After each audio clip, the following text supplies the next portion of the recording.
Hello everyone, আবার একটা নতুন ভিডিওতে সবাইকে ওয়েলকাম জানাচ্ছি।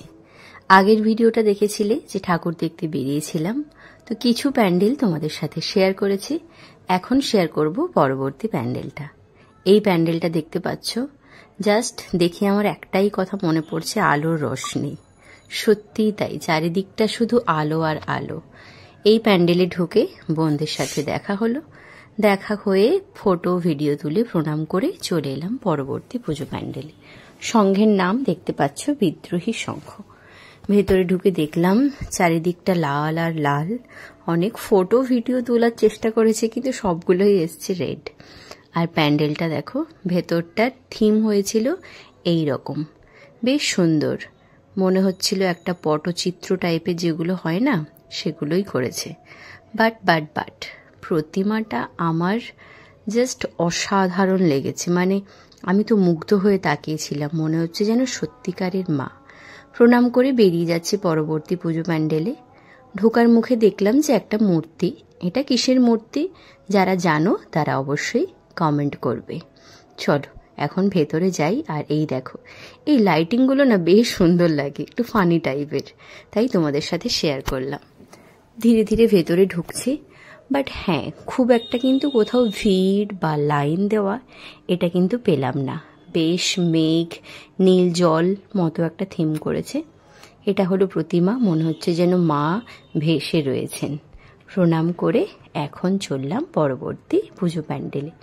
ঢোকার মুখে একটু ভিড় ছিল, বাট লাইন দিয়ে কোনো প্যান্ডেলই দেখতে হয়নি। এটা হয়েছিল যে হোস্টেলটা রয়েছে তমলুকের হসপিটালের অপোজিটের যে মাঠটা, সেখানে এটা হয়েছিল। অনেকক্ষণ ওয়েট করার পর ভিড় এড়িয়ে ফাইনালি চার বোনে একটু ফটো তুলতে পেরেছি। চলো এখন তাহলে ভেতরে যাই। এই প্যান্ডেলটা আমার কিছু বলার নেই। প্রথমে যে প্যান্ডেলটা দেখলে ওটা নাকি 5 স্টার, খুব ভালো হয়েছে। বাট আমার পার্সোনালি এই প্যান্ডেলটা কিন্তু ভীষণ পছন্দ হয়েছে। মানে যদি বলতে পারো হ্যান্ডওয়ার্কের দিক থেকে, মানে এটাতে তো অসম্ভব কাজ। আর এই যে ব্যক্তিটা সারাক্ষণ বাজিয়ে যাচ্ছে, এই প্রশংসা না করলে একটু কমই হবে। চলো, এই হলো স্বয়ং প্রতিমা। মাকে কিন্তু একটা ইউনিক মতো দেখতে লাগছে, বেশ সুন্দর। আর এই দেখো, একটা আদিবাসী লুক করেছে। সত্যি কথা বলতে, যারা প্যান্ডেলের জন্য পয়সা দেয়, যারা প্রতিমা দান করে, তাদের নাম হয়তো খোদাই করা থাকে, অ্যানাউন্সমেন্ট করা হয়।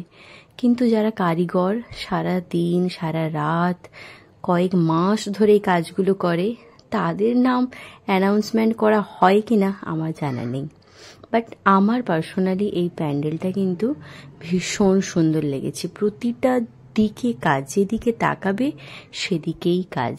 প্যান্ডেল থেকে বেরোনোর মুহূর্তে দেখলাম যে লোকটা নেই, তাই একটু বাজাতে ইচ্ছে হচ্ছিল। তারপর মেলাতে হঠাৎ করে দেখলাম এই ক্ষুদু পুচকিটা তার সার্কাস দেখাচ্ছে, মানে খেলা দেখাচ্ছে। ওরা ছোট থেকে এভাবে হয়তো ট্রেনিং হয়, বাট সত্যি সত্যি কিন্তু ট্যালেন্ট আছে, নইলে এই দড়ির উপর দিয়ে হাঁটাটা অসম্ভব। মেলা দেখে এবারের মতো ঠাকুর দেখা প্রায় কমপ্লিট। এখন আমরা দুজন ফিরবো, আর বোনরাও ফিরবে। ওরা এখন ফুচকা দোকানের লাইন দিয়ে দিয়েছে, আর আমার তো এখন বাইরের খাওয়া বন্ধ, তাই আমি এখন কিছু খাচ্ছি না। আমার কাজ তোমাদের সাথে একটু ভিডিও শেয়ার করা। তো চলো, ভিডিওটা কেমন লাগলো অবশ্যই কমেন্ট করে জানাবে। আর হ্যাঁ, তোমাদের কোন পুজো প্যান্ডেলটা ভালো লাগলো সেটাও পারলে কমেন্ট করো। চলো, দেখা হবে খুব তাড়াতাড়ি নেক্সট ভিডিওতে। এখন তাহলে টাটা।